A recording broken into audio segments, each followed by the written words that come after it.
Yo los invito a buscar en Primera de Timoteo. Les estuve anunciando que vamos a estar compartiendo esta carta y es necesario que como iglesia podamos estar atentos a lo que Dios nos está llamando por medio de ella, ¿verdad? Vamos a estar en una serie de mensajes sobre la carta Primera de Timoteo y los invito a estar buscando ahí en el capítulo 1 los primeros 11 versos.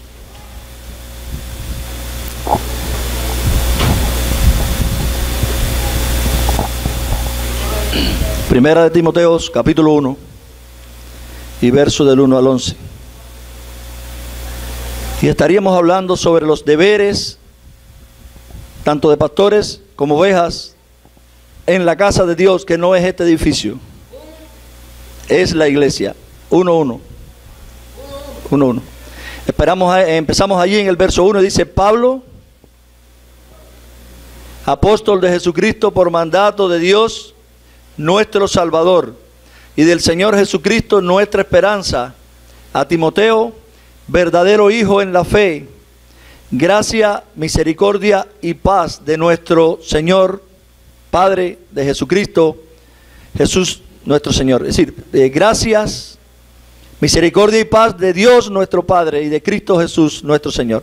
Como te rogué que te quedases en Éfeso cuando fui a Macedonia, para que mandases a algunos que no enseñen diferente doctrina, ni presten atención a fábulas y genealogías interminables, que acarrean disputas, más bien que edificación de Dios, que es por fe.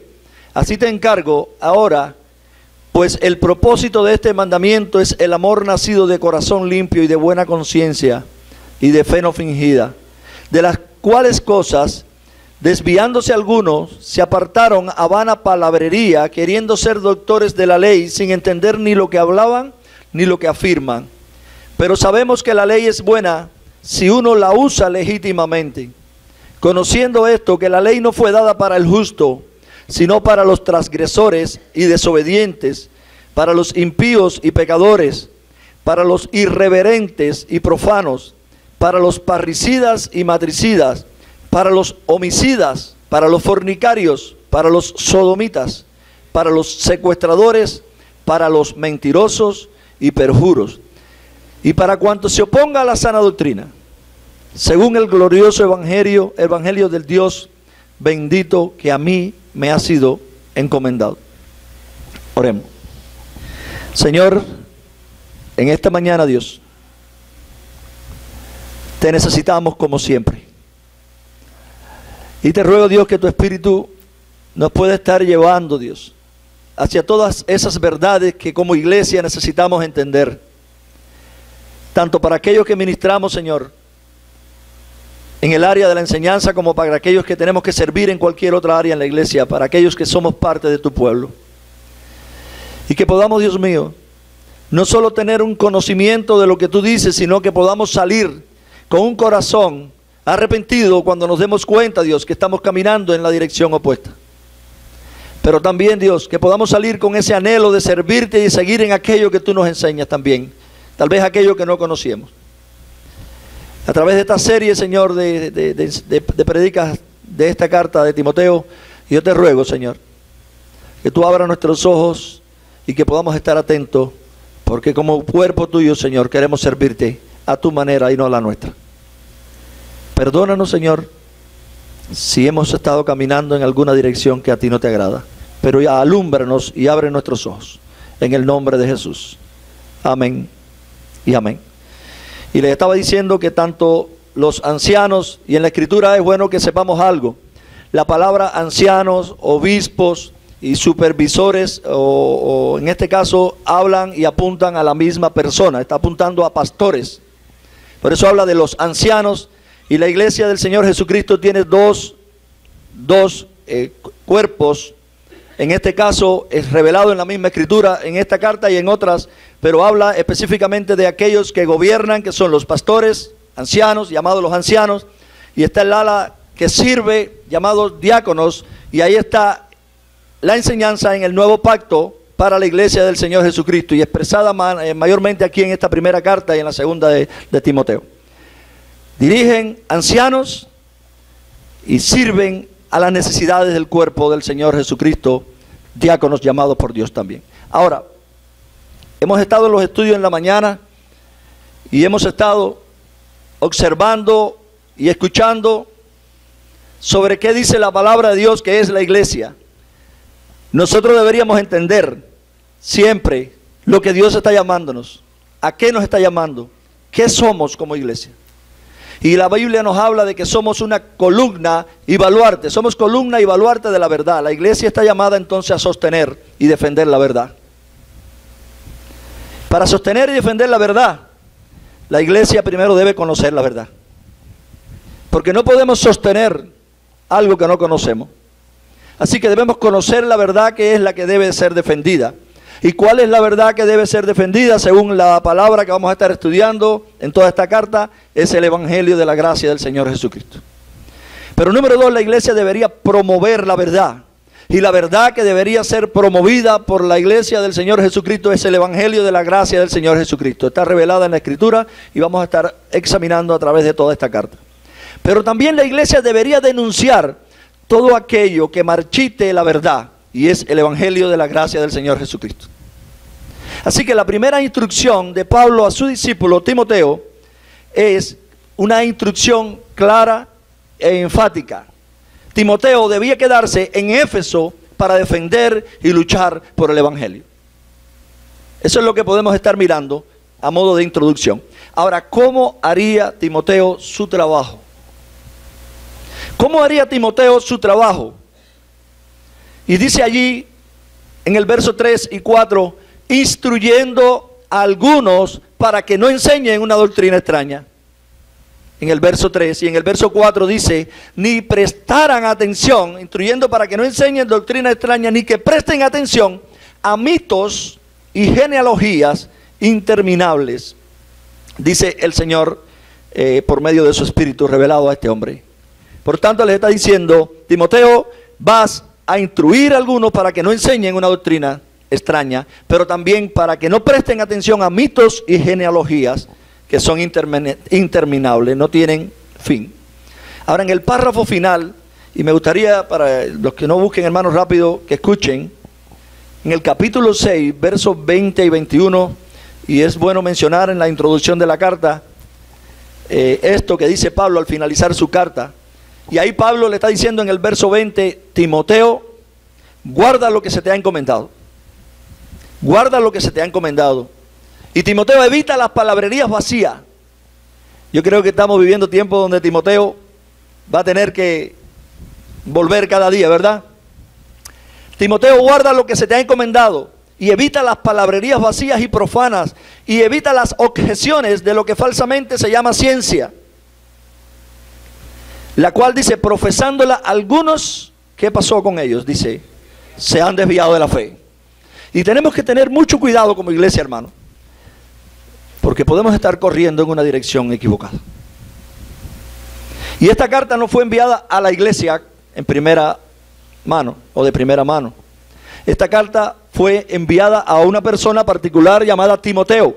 Pero algunas personas piensan que solamente esta carta está enviada para un pastor. Y algunos piensan, estas son las cartas de los pastores. Pero es un error totalmente, porque cuando él comienza su carta le dice, Pablo, apóstol de Jesucristo por mandato y tan. Bueno, si eso fuera solamente para Timoteo, no fuera necesario escribirle todo eso, porque Timoteo era el discípulo de Pablo. Timoteo sabía todo eso muy bien. Pero esta carta tenía como propósito enseñar a la iglesia, pero le estaba escribiendo a aquel que lo iba a enseñar, y la iglesia tenía que conocer lo que dice Pablo en esta carta. Como tú y yo necesitamos conocer lo que el apóstol Pablo, inspirado por el Espíritu de Dios, nos dice en esta carta. Así que la carta no fue enviada a iglesia, sino a una persona en particular. Pero esto no quiere decir que solo sirva para la edificación de los pastores, sino de aquellos también que son parte de la iglesia del Señor Jesucristo. Y que se espera que como cristianos podamos responder a lo que Dios está hablando. Ahora, ¿cuál fue el propósito por el cual el apóstol Pablo escribió esta carta? Y me gustaría siempre que pudiéramos buscar la respuesta no en lo que tú y yo creemos, sino en lo que Dios ha dicho. Porque muchas veces tú y yo creemos algo distorsionado de lo que Dios ha dicho. Así que la respuesta deberíamos buscarla dentro de la misma carta. ¿Cuál fue el propósito por el cual el apóstol Pablo, inspirado por Dios, le escribe a Timoteo? Y ahí en el capítulo 3, versículos 14 y 15, me gustaría que a modo de introducción podamos ir viendo cuál fue el propósito por el que Pablo le escribe a su discípulo esta carta. Y en el verso número 14 le dice: esto te escribo, aunque tengo la esperanza de ir pronto a verte. Te escribo para que, si tardo en ir, Timoteo, tú sepas cómo debes conducirte en la casa de Dios, que es la iglesia del Dios viviente, columna y baluarte de la verdad. Timoteo, te estoy escribiendo porque quiero ir a verte, pero si tardo, tú sepas cómo debes conducirte. Muchas veces nosotros no nos preguntamos cómo debemos conducirnos en la casa de Dios. Muchas veces incluso tergiversamos y decimos: esta es la casa de Dios. Esta no es la casa de Dios, hermano. Hace mucho tiempo que Dios dejó de habitar en templos. Dice: Dios no habita en templos hechos por manos de hombre. Dios vino en el tabernáculo cuando el pueblo venía por el desierto. Después moraba en el templo que Salomón construyó, pero todo apuntaba a Cristo y la iglesia. Nosotros somos la casa de Dios hoy. Así que, hermano, para que sepamos cómo conducirnos como iglesia, que somos la casa de Dios, esta carta sirve. Y yo creo que tiene muchas enseñanzas, y vamos a estar mirando varias semanas, y vamos a estar hablando varias semanas de lo que Dios nos tiene que decir. Y yo creo que una iglesia instruida sobre lo que Dios quiere, la cabeza de la iglesia, lo que Dios quiere, es una iglesia que no va a fracasar en muchas de estas áreas. Porque el pueblo de Dios en el Antiguo Testamento pereció por falta de conocimiento. Pero hoy en el Nuevo Testamento pudiera estar la iglesia dando cabezazos y trastazos por falta de conocimiento también. Así que el tema general de esta carta, al cual Pablo escribe a su discípulo, el tema general es la preocupación que tenía Pablo por la iglesia local. La iglesia local. Y el punto principal de Pablo en esta carta es instruir a este joven ministro, un ministro de la palabra, un anciano joven de conducta, el principal propósito es instruir a este joven anciano a conducirse y a guiar a la iglesia del Señor Jesucristo de una manera apropiada. Este es el propósito por el que él le escribe: quiero que te conduzcas y conduzcas a la iglesia del Señor Jesucristo de una manera apropiada, según lo que ha establecido el mismo Señor Jesucristo, que es la cabeza. Hermano, hay una sola cabeza de la iglesia. Cualquier hombre que pretenda ser la cabeza de la iglesia ha usurpado el lugar de Dios. Jesucristo es la cabeza de la iglesia. Y todos los otros que gobernamos en la iglesia de una manera o de otra deberíamos estar sometidos totalmente a la cabeza de la iglesia. Y si hay alguien que determina la dirección de la iglesia, es el dueño de la iglesia, es la cabeza de la iglesia. No ninguno de los que dirigimos la iglesia. Por tanto, lo segundo que le dice allí, y de una manera particular, Pablo está instruyendo a Timoteo acerca de la sana doctrina. Y es lo que podemos estar mirando desde el inicio. La sana doctrina. Les está hablando a través de toda la carta sobre la adoración pública. Cómo debería comportarse la iglesia en la adoración pública. También les habla del cuidado pastoral, cómo debe ser. Ya te digo, hay muchas suposiciones y hay muchos modelos pastorales. Deberíamos ir a la Escritura para mirar lo que Pablo le está diciendo a este anciano que iba a guiar a la iglesia de Éfeso. Sobre el liderazgo local, algo que necesitamos saber, hermano. Porque nosotros somos responsables de aprobar o desaprobar a aquellos líderes que van a estar entre nosotros. Como cuerpo somos responsables, por tanto necesitamos saber qué dice la cabeza de la iglesia para nosotros aprobar y desaprobar de acuerdo a lo que el dueño de la iglesia dice. Quiere decir que va a ser muy útil para cada uno de nosotros. Y las responsabilidades sociales que tenemos como iglesia, además las posesiones materiales dentro de la iglesia, todo esto lo trata Pablo en esta carta. Y es lo que vamos a estar mirando a través de todos los tiempos. ¿Cómo la iglesia debería cuidar a sus viudas? Ahora, nuestro propósito hoy, al predicar esto, hermano, por el cual yo he escogido esta carta hoy, en los momentos que nuestra iglesia está viviendo, quiere decir que el propósito por el cual estoy compartiendo esto, por un lado es que es el deber de como ministro del Evangelio, de toda persona que quiere servir en esta área, de predicar todo el consejo de Dios. No es predicar algunos textos que nos gustan, por eso es que estamos usando muchas veces series, predicaciones de libros completos, porque Dios ha llamado a aquellos que le sirven como ministros de la palabra, ministros del Evangelio, a que se predique todo el consejo de Dios. Por tanto, esa es la primera razón por la que voy a estar compartiendo esta carta muy útil para nosotros en este momento que estamos viviendo. Y esta epístola es parte del consejo de Dios.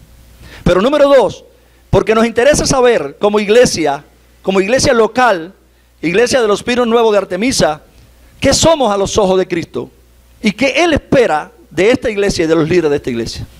Por eso estoy escogiendo personalmente esta carta, hermano, en estos momentos en que estamos viviendo. ¿Qué espera Dios de su iglesia y de los líderes de esta iglesia? Y en tercer lugar, nosotros hemos introducido ciertos cambios y reajustes en cuanto a visión. Hemos reajustado visión, misión y estrategia. Y lo estaremos haciendo también en un futuro con el presupuesto de la iglesia, y estaremos hablando de otras direcciones que vamos a estar moviéndonos. Y por tanto es necesario que como iglesia miremos en las Escrituras si lo que estamos haciendo está fundamentado por Dios o es solamente cosas de hombre. Y yo quisiera, hermano, que pudiéramos estar atentos a lo que la palabra de Dios nos está diciendo. Porque les he estado hablando del segundo culto en broma, que lo he estado usando, y les decía, qué bueno que todos salgamos de aquí, de este culto que termina 12 y tanto de la mañana, y volvamos a tener un culto en nuestras casas. Pero que el juez de ese otro culto en nuestras casas sea la Escritura. Eso es lo que dice que los cristianos de Berea hacían. Claro, en broma lo he estado criticando el otro culto donde lo que se pone como juez son las opiniones de los hombres. Ese es un culto totalmente engañoso y mentiroso. Pero si todos nos sentáramos en familia y pusiéramos como juez la Escritura para valorar todo lo que hemos estado hablando y oyendo, eso es lo que dice que eran los cristianos de Berea más nobles que todos. Y eso es lo que quisiera que pudiéramos estar haciendo siempre, hermano.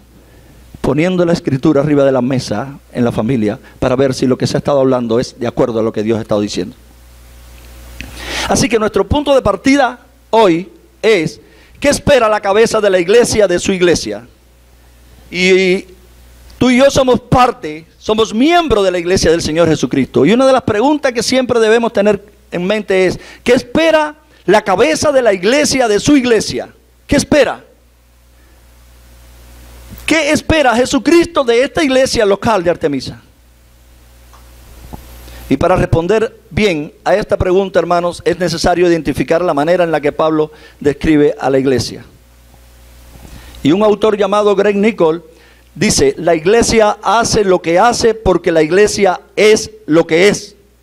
Nosotros sabemos que la iglesia es el cuerpo de Cristo, la iglesia es la casa de Dios, la iglesia es todo lo que nosotros vemos en la Escritura. Pero la iglesia hace lo que hace porque es lo que es. No es lógico que la iglesia haga algo que no vaya de acuerdo a lo que es. Por tanto, para poder identificar el propósito de la iglesia o la misión de la iglesia, es necesario entender su naturaleza o su esencia. ¿Cuál es su naturaleza y cuál es su esencia? Y Pablo utiliza dos designaciones adicionales para hablar de la iglesia de Dios. Y en el verso allí dice, para que sepas cómo debes conducirte en la casa de Dios. Y ese es el primero. Para que sepas cómo conducirte en la casa de Dios. La iglesia es la casa de Dios, por tanto, ¿qué espera Jesucristo que allí se haga, hermano? Hemos estado hablando durante algún tiempo sobre la falsa idea de que lo importante es hacer algo para Dios. Para nada es lo que vemos en la Escritura. ¿Qué espera el Señor de la iglesia que se haga en el cuerpo de Él, en su iglesia, en la casa de Dios? Debería ser la pregunta número uno siempre antes de tomar cualquier decisión. Y en primer lugar, como mismo lo vemos en el Antiguo Testamento, en la casa de Dios se espera que Dios more y habite. Como mismo Dios moraba en el desierto, allí en el tabernáculo, después cuando se construyó el templo, dice que el Espíritu vino y llenó todo aquel lugar. Hoy Dios mora y habita en medio de su pueblo. Él está con nosotros, hoy, por medio de su Espíritu. Y es una realidad que tenemos que tener presente. No estamos hablando palabras al aire como un club, como una iglesia. No, estamos hablando solamente teniendo en cuenta que Dios mora con nosotros. Y el Espíritu de Dios mora con nosotros. También en segundo lugar, como mismo en el Antiguo Testamento, en la casa de Dios se espera que Dios gobierne. Que Dios gobierne su casa. Y que no que los hombres gobiernen. Cuando Dios llamó a Martín Lutero para que hiciera la protesta, la reforma, inspiró a este hombre por uso querer como hacer, era porque la iglesia estaba gobernada por hombres, pero ya había en una dirección totalmente desviada de la palabra. Y Dios llama por medio de este hombre para que la iglesia se vuelva a la palabra. Porque en segundo lugar, lo que como vimos en el Antiguo Testamento, hoy también en el Nuevo Testamento, Dios mora en medio de su pueblo para gobernarlo. Para gobernarlo. Por tanto, la iglesia como casa de Dios apunta a que Dios mora en ella para gobernarla como supremo Señor. Dios gobierna su iglesia como supremo Señor. Y es por eso que Timoteo debía como saber cómo conducirse en la iglesia. Y tú y yo necesitamos saber cómo conducirnos en la iglesia, en la que el Señor gobierna. Porque hay un solo rey sobre la iglesia, hermano. Ninguno de nosotros podemos levantarnos como rey de la iglesia. Hay un solo rey, hay una sola cabeza, hay un solo Señor de la iglesia. Y ese se llama Jesucristo. Así que es muy importante entender todo eso. Pero en tercer lugar, en la casa de Dios se espera que Dios sea adorado. Por eso es que debemos corregir ciertas cosas cuando no están de acuerdo a lo que Dios ha determinado en su casa. Se espera que Dios sea adorado. Y en el Salmo 5, versículo 7, el salmista dice: mas yo por la abundancia de tu misericordia, y está diciendo la razón por la que voy a hacer lo que dice el Salmo es por la abundancia de tu misericordia. Dice: yo por la abundancia de tu misericordia entraré a tu casa, me postraré, y eso es adoración, en tu santo templo con reverencia. Hermanos, si leemos este Salmo y solamente lo dejamos en un hombre que hizo eso en el antiguo templo, no dice nada para ti, para mí hoy. Pero si lo traemos a nuestra vida real, lo que nos está diciendo que nosotros que tenemos mayor revelación y hemos visto la gran misericordia de Dios, deberíamos entrar cada día que la iglesia se reúne, teniendo en cuenta sus grandes misericordias por nosotros, deberíamos entrar postrado delante de Él y en adoración y en reverencia a ese Dios que nos ha comprado. Porque Él mora y Él llama a su pueblo para que le adore. Así que, de modo que como templo y como casa de Dios, Cristo espera que su iglesia se acerque a Dios en adoración, con sacrificios espirituales, con cántico, con oraciones y ofrendas voluntarias de amor. Si todo lo que hacemos no está motivado por el amor y la misericordia y la gracia de Dios, hermano, tiene otros motivos no puros que deberían ser juzgados. Pero la iglesia no es solo la casa de Dios, sino también, como dice la misma palabra, que es columna y sostén de la verdad. Por tanto, ¿qué espera Dios que aquí se haga, hermano? ¿Qué espera Dios que se haga en su iglesia, que es columna y sostén de la verdad? Bueno, como columna y baluarte de la verdad, se espera que la iglesia sostenga y defienda la verdad. No es el mundo el que va a sostener y defender la verdad.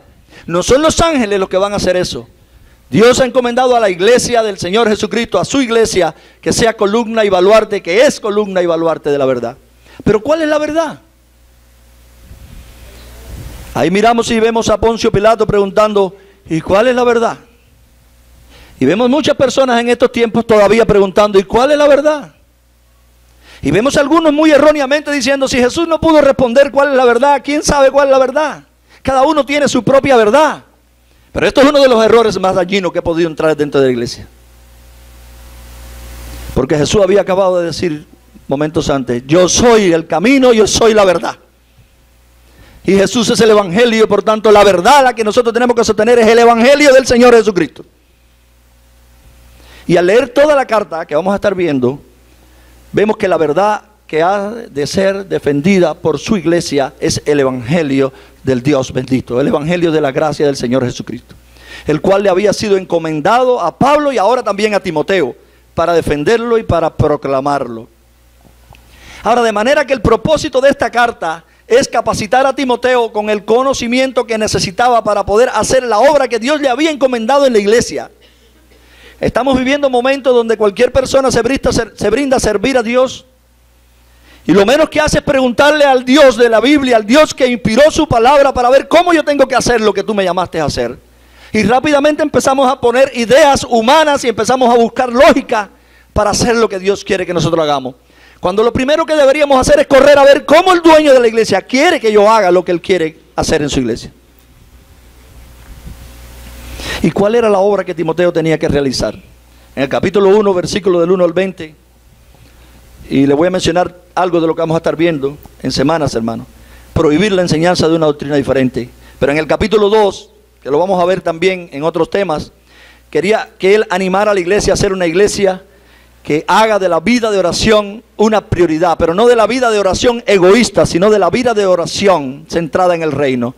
En el capítulo 2 también, en los versos del 9 al 15, el deber de Timoteo era instruir a las hermanas en cuanto al deber de cómo deberían vestirse. En el capítulo 3 los dice, les presenta los requisitos que deberían cumplir los hombres que la iglesia deberían reconocer como pastores y también como diáconos. ¿Qué requisitos deben tener? Algo que se ha quitado de la iglesia. También en el capítulo 4 Pablo le muestra a Timoteo sus deberes hacia él mismo. En el capítulo 5 cómo debe ser su trato personal con los creyentes de la iglesia. En el capítulo 6 habla de una exhortación final de guardar lo que se le había encomendado. Y esto es lo que vamos a estar viendo, hermano, a través de las semanas. Pero esta es una carta donde Pablo instruye a Timoteo sobre cosas que debería enseñar y ordenar en la iglesia. Y un ejemplo está en el capítulo 1, versículo 3. Y hermano, debería mandar a algunos que no enseñen diferente doctrina. Pero ¿quién tú eres, Timoteo, para esto? Yo soy el hombre que Dios envió con su palabra para enseñar que algunos no pueden enseñar diferente doctrina a la que Dios dijo. ¿Con qué autoridad tú vienes, Timoteo? Con la autoridad de los apóstoles. ¿Y nosotros con qué autoridad? Bueno, dice la Escritura que nosotros debemos edificar o permanecer en la doctrina de los apóstoles, la misma que fue inspirada aquí. Para enseñar a algunos que no enseñen diferentes doctrinas a la que había sido enseñada. Así que al final del capítulo, del versículo 4 se dice, esto encarga a Timoteo. Pero me interesa que veamos, hermano, la cantidad de veces que en una carta tan corta aparecen palabras de este tipo. En el versículo 4 dice, te encargo. En el 5 y en el 18 dice, te estoy dando un mandamiento, Timoteo. En el versículo 18 se también habla de eso. Y en el capítulo 4, versículo 11 se le dice, te estoy diciendo que mandes y enseñe, Timoteo. En el capítulo 5, el verso 21 le dice, te encarezco delante del Dios y del Señor Jesucristo y de los ángeles que guardes estas cosas sin prejuicios, como tienen que ser, Timoteo, no haciendo nada con parcialidad, imparcial, Timoteo. Y al final del versículo 2 del capítulo 6 te dice, esto enseña y exhorta, Timoteo. Pero si sigues avanzando en el versículo 13 y 14, le dice también, te mando delante de Dios que guardes este mandamiento, Timoteo. Y así sigue diciendo en toda la carta, hermano. Es algo muy interesante que le está diciendo, guarda, ojo, te recomiendo, te mando, te ordeno. De manera que lo que Pablo hace con esta carta es darle a Timoteo mandamientos de cómo enseñar a la iglesia y qué debe procurar esta iglesia en obediencia. Así que lo que tenemos aquí son instrucciones que todo pastor y toda iglesia debería conocer, hermano. Tú y yo como iglesia, como miembros de la iglesia del Señor Jesucristo, deberíamos conocer todas las instrucciones. Porque nosotros cuando tomamos decisiones no podemos decir, la tomé sin saber. Tenemos la revelación de Dios y es más que suficiente con tener la revelación de Dios escrita hoy para saber por qué estamos haciendo lo que hacemos y para ser responsables ante Dios de aquellas cosas que no estamos haciendo de acuerdo a lo que Dios quiere. Y lo primero que aparece en el verso 1 allí es un saludo y comienza diciéndonos quién es el autor de la carta. Y Pablo se presenta como el apóstol del Señor Jesucristo. Y le dice a Timoteo, Timoteo era un joven que Pablo lo veía como un amigo leal, capaz de hacer a un lado sus propios intereses y emprender la tarea encomendada, por muy difícil que fuera. Aquí vemos a un hombre que echaba a un lado sus propios intereses para hacer aquello que le ha sido encomendado. Y conociendo la personalidad y las capacidades, el apóstol Pablo lo recomienda en varias ocasiones a las iglesias. Aquí vemos a un hombre recomendando a este joven. ¿Por qué? Porque no pensaba en sí mismo, sino en las cosas de Dios. Y Pablo lo considera un verdadero hijo en la fe. Se piensa que este Timoteo conoció al Señor Jesucristo en una de las predicaciones de Pablo. Y que desde ese momento él empezó a servir al Señor. Pero en el libro, en la carta de los Filipenses, no la busquen, en el capítulo 2, versos del 19 al 22, me gustaría que escuchen lo que Pablo dice de este muchacho, de este joven. Dice, espero en el Señor Jesús enviarlos pronto a Timoteo. Le habla Pablo a la iglesia de Filipo. Para que yo también esté de buen ánimo al saber de vuestro estado. Les espero enviar pronto a Timoteo. Pero ahora dice de él, pues a ninguno tengo del mismo ánimo. Este Timoteo no era un hombre de doble ánimo. Porque dice la Escritura que el hombre de doble ánimo es inconstante en todos sus caminos. Este Timoteo era de buen ánimo. Y dice, a ninguno tengo como este de buen ánimo. Porque a ninguno tengo que tan sinceramente se interese por ustedes. Dice Pablo. Porque todos buscan lo suyo propio. Le decía esta mañana en el estudio que una de las cosas que Dios condena en estos tiempos también es cuando el ser humano se centra en sí, en su bienestar, en sus beneficios todos solamente, y la iglesia del Señor Jesucristo sufriendo desnutrición por el don que Dios dio que no está funcionando. Pero dicen, todos buscan lo suyo propio, no lo que es de Cristo Jesús, pero ya conocen los méritos de Timoteo, que como hijo a padre ha servido conmigo en el Evangelio. Y está recomendando a este muchacho, a este joven.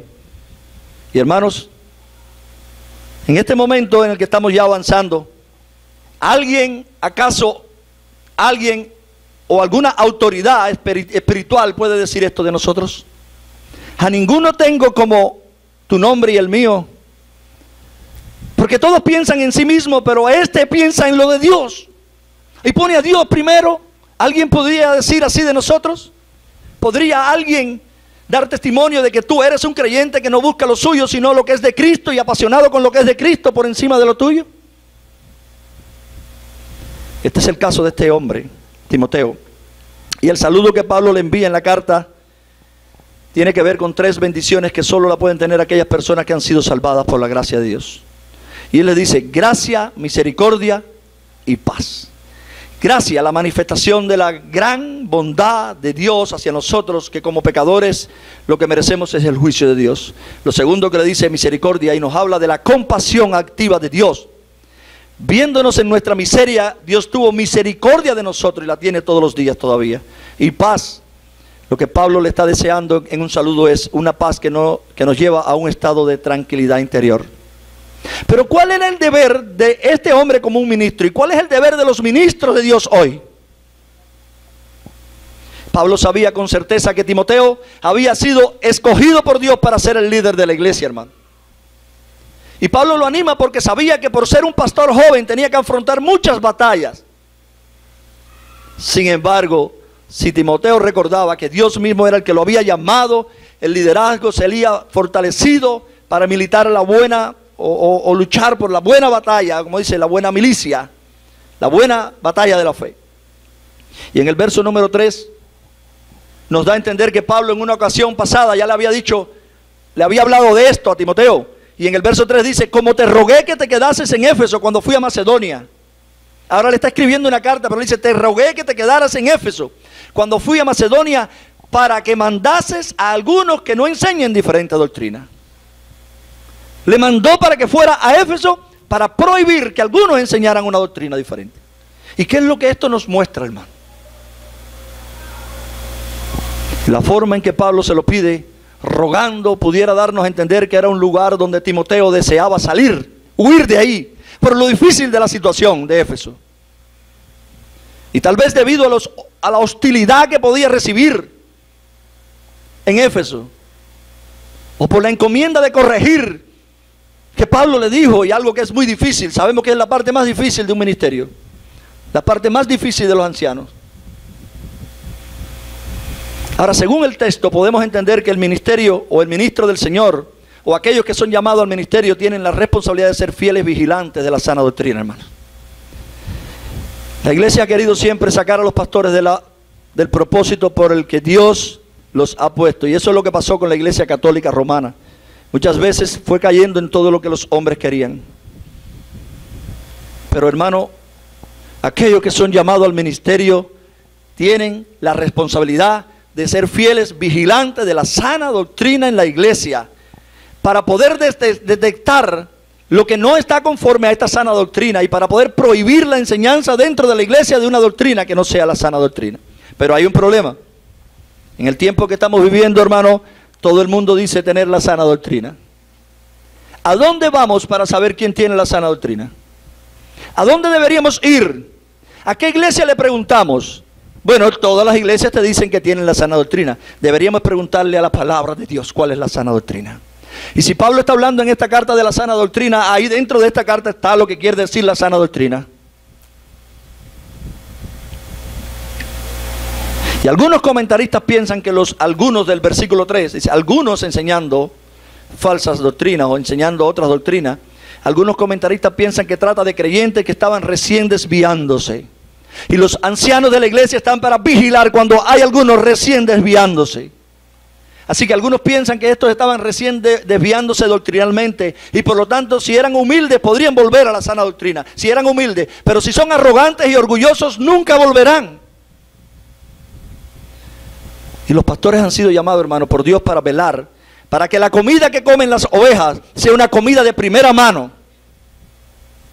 Pero como estamos viviendo tiempos donde los rápidos han aparecido, hermano, y lo que uno quiere es, e incluso hay lugares en otros países donde tú vas en el mismo carro y coges algo rápido y sigues en el mismo carro. A veces pensamos que la iglesia del Señor Jesucristo es así. Y muchos de los líderes ni siquiera se preparan para dar el mensaje de la palabra de Dios a la iglesia de Dios. Y cogen cualquier cosa y le dicen cualquier cosa a la iglesia del Señor. Pero un día tendrán que dar cuenta de esto. Porque los líderes, los llamados pastores por Dios, están para velar que la comida que coma la iglesia es de primera calidad. Y esa es una de las primeras responsabilidades que Pablo le está diciendo a su discípulo aquí. Tienes que velar para que la comida que coma la iglesia del Señor Jesucristo sea de primera calidad, no de última calidad.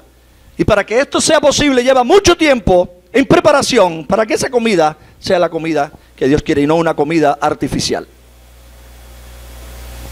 Ya que vivimos en una generación donde abundan los que se autoproclaman ministros, hermano. Hoy más que nunca aparecen apóstoles, profetas, no sé cuántas cosas, ministros que cuando tú miras la escritura nada tienen que ver con lo que Dios dice. Y muchas veces enseñando doctrinas diferentes a la doctrina bíblica. Y esto nos hace recordar, hermano, la vida de Apolos. Y solo voy a mencionarla, no lo busquen. El cual era un hombre muy elocuente y engaña a muchas personas. Tal vez las personas más elocuentes son los que más engañan a las personas. Pero Apolo era un hombre muy elocuente y no estaba enseñando el evangelio exactamente como debería ser. Y eso lo vemos ahí en la palabra. Porque solo estaba enseñando hasta el bautismo de Juan el Bautista. Y lo que podemos mirar es que Priscila y Aquila le escucharon y entonces lo llamaron aparte y le corrigieron y le enseñaron más exactamente sobre el evangelio.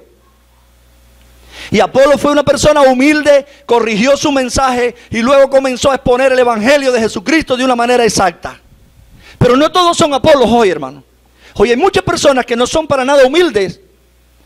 Y algunos dicen, árbol que nace torcido jamás su tronco endereza. Y algunos dicen, siempre lo he hecho así, aunque Dios venga y me hable, yo no lo cambiaré. Esa es una postura totalmente orgullosa y arrogante, hermano. Porque nosotros ninguno podemos asegurar que lo hacemos todo bien. Tenemos que ir al que sí lo hace todo bien. Constantemente tenemos que ir ahí a revisarnos a la luz de la palabra de Dios. Número 2, hermano, prohibir, le dice a este muchacho, a este hombre, prohíbe que se preste atención a fábulas y genealogías interminables. ¿A qué Pablo hace referencia con fábulas y mitos interminables? Por el contexto de este versículo, esta declaración está en el marco de la ley. Por eso es que no podemos irnos para otro lado para especular, porque el contexto completo de la carta y el flujo de pensamiento que empieza a llevar Pablo tiene que ver con el uso de la ley. Un uso inapropiado de la ley que algunos estaban dando de la ley de Dios. Y era la tendencia de algunos judíos que habían conocido la fe cristiana, pero ahora volvían a las actitudes e instrucciones de los maestros de la ley. Es decir, a personas, hermano, que buscando ser novedosos, se apartan de la sencillez de la escritura para irse tras las fábulas y cuentos de vieja, como dice la escritura. Yo creo que estamos viviendo tiempo con peligros de este tipo. Hoy hay personas que están buscando lo novedoso. Y por tratar de buscar lo novedoso, se han apartado de la sencillez de la escritura y ahora están en fábulas y en cuentos y no sé cuántas cosas. Y la iglesia debería conocer todo esto, hermano. La iglesia debería decir, ¿en qué nombre tú vienes? ¿De dónde me sacas el mensaje que me estás dando? Demuéstramelo en el contexto en el que está escrito. Y hermano, esto es lo que muchas veces pasa también en estos tiempos. La gente comienza a prestar atención a cuentos y algunos que aparecen o se presentan más bíblicos comienzan a sumergirse en temas rarísimos. Como por ejemplo, si Adán tenía ombligo. No sé si han escuchado eso dentro de la iglesia, hermano. Personas discutiendo que si Adán tenía ombligo, que si con quién se casó Caín, y que qué pasó que cómo es descrito el cielo. Hermano, cosas que la Biblia no dice. Y algunas personas quieren presentarse sobre otros como que son conocedores de la Biblia, presentando especulaciones. Pero la iglesia le dice amén. Como iglesia deberíamos estar atentos para decir, ¿de dónde tú sacas eso? Porque si no me lo estás sacando de la revelación de Dios, hermano, tienes que ir con eso a otro lugar. Y muchas veces nuestro corazón curioso se desvía tras estas cosas. Hermanos, cuidémonos de la especulación y de los debates de cosas que no importan ni tienen sentido. Y muchas veces lo que Pablo está diciendo aquí es, se forman debates, cosas que no tienen sentido. ¿Y por qué debemos apartarnos de estos mitos, de estas especulaciones y de los ministros? ¿Por qué los ministros deberían prohibir estas actitudes en la iglesia? Prohibido. ¿Por qué?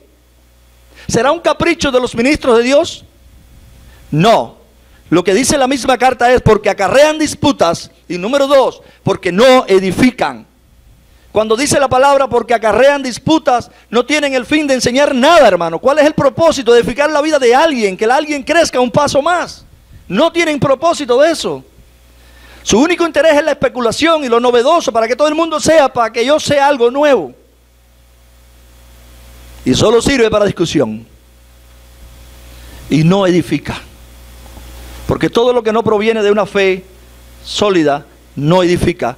Todo lo que no está basado en la Sagrada Escritura es pura especulación y no pertenece a lo que el cristianismo ha creído desde todos los tiempos. Porque el cristianismo desde todos los tiempos ha creído en la Escritura de Dios. ¿Y qué es lo que lleva a los pastores y a los ministros del Evangelio a corregir a una persona, hermano? Que no anda conforme a la verdad de Dios. Estoy pensando en el apóstol Pablo cuando llamó a Pedro delante de todo el mundo, y cualquiera desde una mentalidad modernista le pudiera haber dicho, Pablo no amaba a Pedro. Pero ¿qué fue lo que motivó a Pablo, a corregir públicamente a Pedro cuando estaba desviando por su hipocresía a otros, a Bernabé? ¿Qué fue lo que motivó a Pablo? ¿Presentarse como superior a Pedro? No, para nada. Según el versículo 5, hermano, que es lo que lleva a los pastores y a los ministros a corregir a una persona que no anda conforme a la verdad de Dios. Y dice el versículo 5 dice, el amor nacido de un corazón limpio, el amor nacido de una buena conciencia y el amor nacido de una fe no fingida. Ahora, ¿qué habla cuando se refiere a un corazón nacido de un corazón, el amor nacido de un corazón limpio? Esto nos habla del amor que nace de un corazón que es perdonado. ¿Se recuerdan el primer tema que compartí entre ustedes, hermano?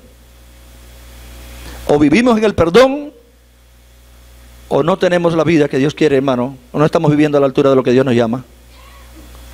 La iglesia está para vivir en el perdón que Dios nos ha dado. Y que de la manera en que Dios nos ha perdonado, deberíamos perdonarnos unos a otros. No hay otra opción. Así que una persona, un amor que nace de un corazón limpio, es un amor que nace de un corazón que ha sido perdonado y que vive en el perdón de Dios. Y deberíamos revisar, hermano, si eso es lo que está bañando nuestro corazón, el perdón de Dios y el perdón a los hermanos. Número 2 le dice que nace de una buena conciencia, es decir, sin doblez, sin malas pretensiones. Muchas personas actúan con una pretensión por detrás.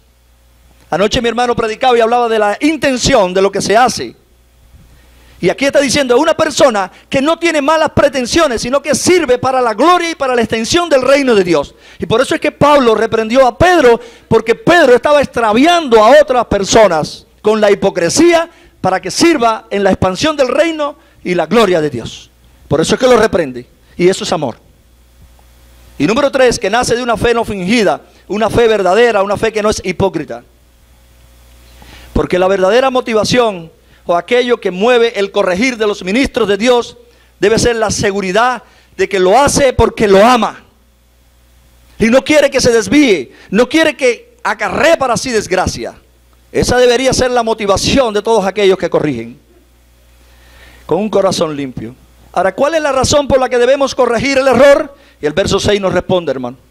Yo creo que la Escritura siempre, hermano, nos va a responder las preguntas si las hacemos correctas. ¿Cuál es la razón por la que debemos corregir el error? El verso 6 nos dice. ¿Alguien puede leer el verso 6? ¿Por qué? ¿Por qué se debería corregir el error? Porque algunos se desviaron del camino para seguir, ¿qué cosa? Vanas palabrerías. Y ahí entran los ministros de Dios diciendo, no, te has desviado.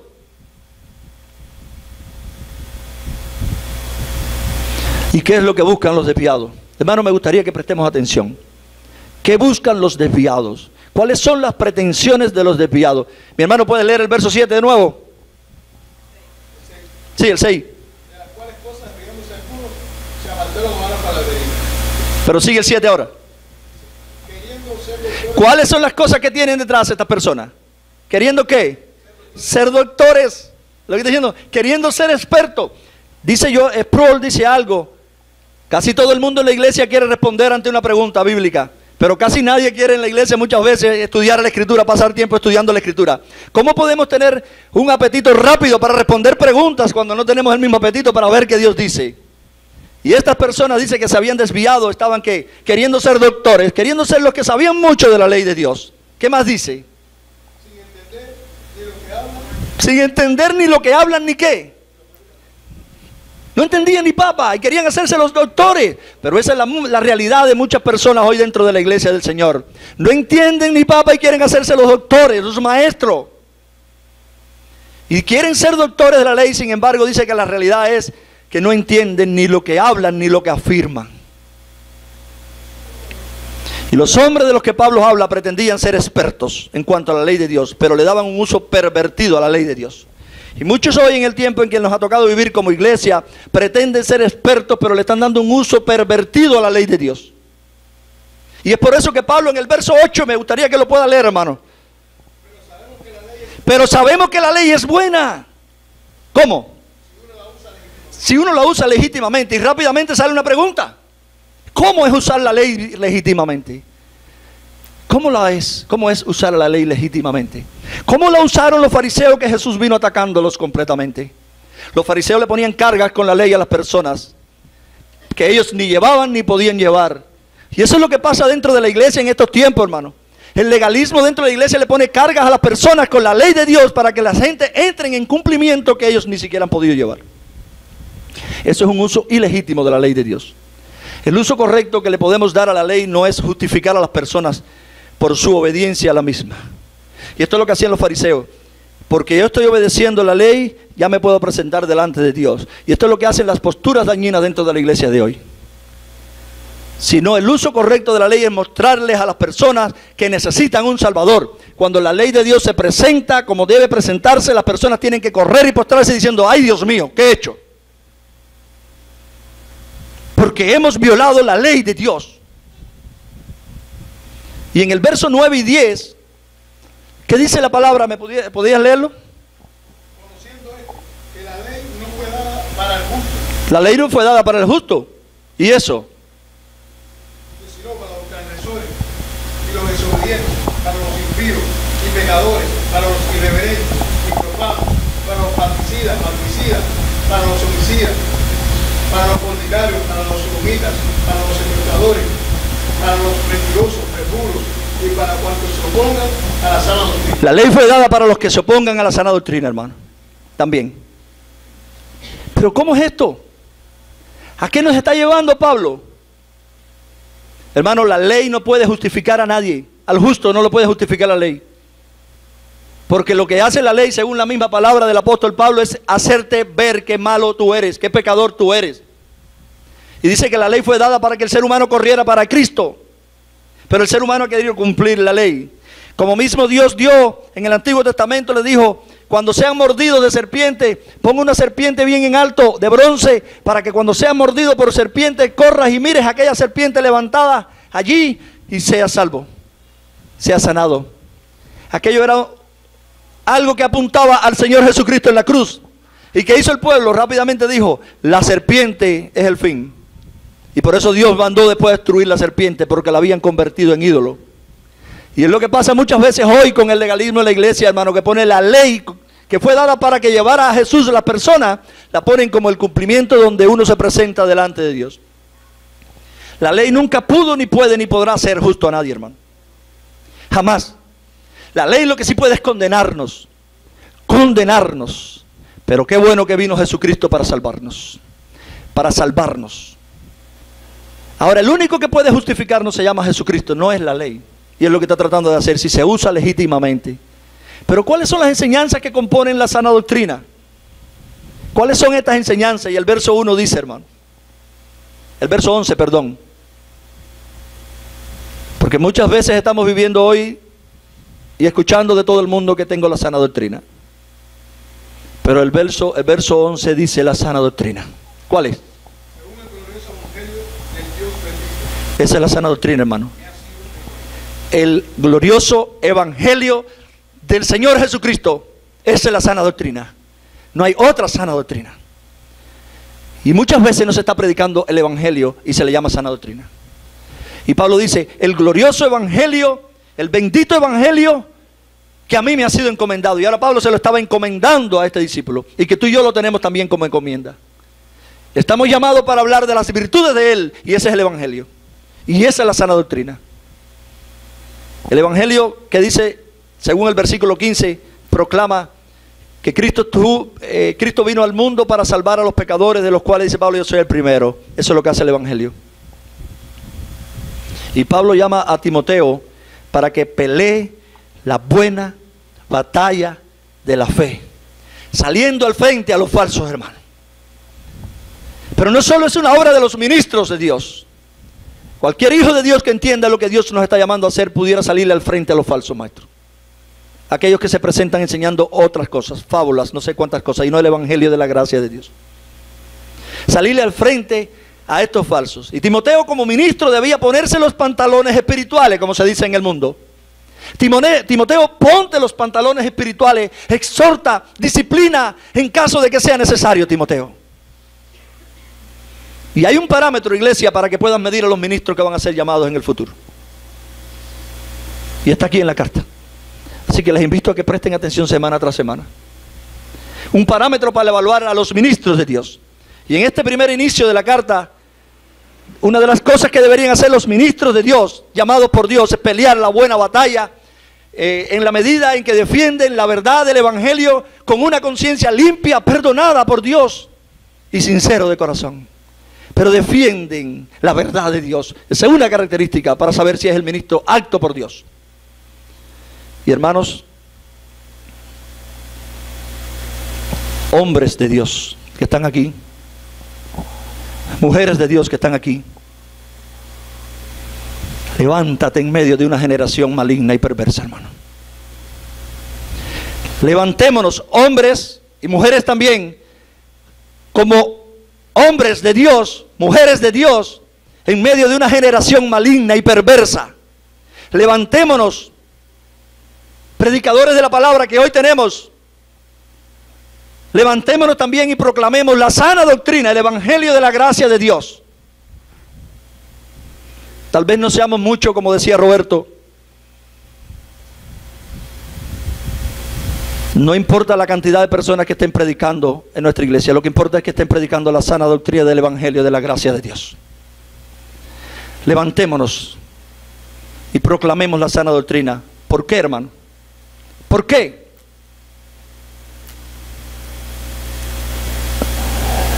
Porque la obediencia a la ley, hermano, el cumplimiento a la ley de Dios hace que las personas se desvíen de la salvación por gracia y empiecen a caminar en una salvación por obra. Por eso deberíamos hacerlo. Por eso el Señor lo está enviando. Y les digo, proclamemos la sana doctrina, iglesia. Pero la tarea no va a ser fácil. Y el precio va a ser alto. Porque cuando hacemos esto van a pasar muchas cosas. Van a pasar sufrimiento, van a pasar persecuciones. De dentro de la iglesia y fuera de la iglesia. Pero quiero decirte que aunque el precio no va a ser bajo, mayor fue el precio que el Señor Jesucristo tuvo que pagar para perdonar tus pecados y los míos. Así que aún el precio alto que tenemos que pagar, y a los que van a ser invitados a prepararse como predicadores les he estado diciendo lo mismo, hermano. Preparémonos para sufrir por la verdad del evangelio. Pero aún cuando el precio sea bien alto, mucho mayor fue el precio que tuvo que pagar el Señor Jesucristo para que tú y yo pudiéramos tener perdón de nuestros pecados y para habilitarnos para que nosotros podamos hoy ser las personas que anuncian el evangelio del Señor Jesucristo.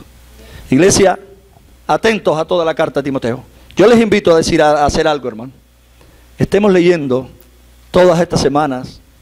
Si tienes otro libro que estás leyendo de la Escritura, bueno, no lo dejes, pero le invito a que estemos leyendo toda la carta de Primera de Timoteo, para que domingo tras domingo puedas ir mirando aquellas cosas que Dios te está llamando para que sepas como iglesia del Señor. Y a los que tenemos responsabilidades dentro de la iglesia, te estoy invitando a que estés leyendo la carta varias veces, hermano. Que el Señor permita que la podamos leer constantemente.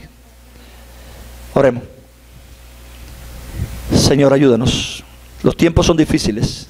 Los seres humanos se desvían fácil. Nos desviamos fácil. Ayúdanos a centrarnos en tu palabra, Dios. Ayúdanos a vivir en comunidad.